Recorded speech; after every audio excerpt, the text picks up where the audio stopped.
liburan musim panas ini, gubernur dan Departemen Pendidikan Negara Bagian di seluruh Amerika Serikat memiliki pekerjaan rumah berat.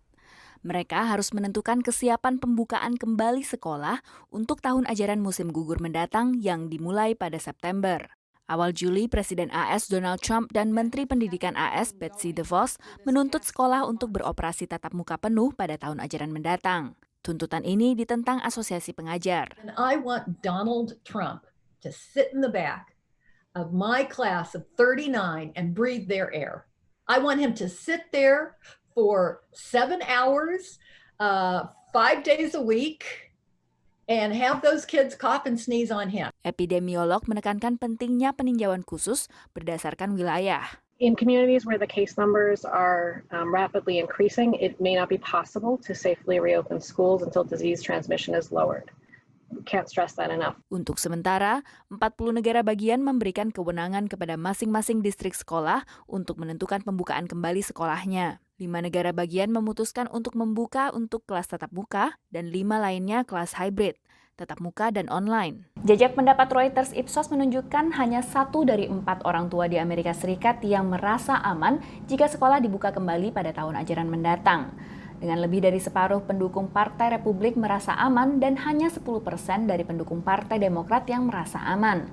Kekhawatiran utama adalah kemungkinan anak-anak menjadi pembawa virus dan menularkannya kepada populasi yang lebih rentan COVID-19 ketika mereka pulang ke rumah. Perdebatan untuk membuka kembali sekolah juga dialami diaspora Indonesia yang menjadi orang tua di Amerika. Foni dan keluarganya tinggal di Atlanta di negara bagian Georgia yang melihat pelonjakan kasus positif setelah pembukaan kembali yang dinilai terlalu awal. Kita tuh kemarin tuh diajak untuk voting dan kayak board meeting gitu ya. Di situ county-nya ini memutuskan untuk restart school gitu ya, open school-nya gimana plan-nya.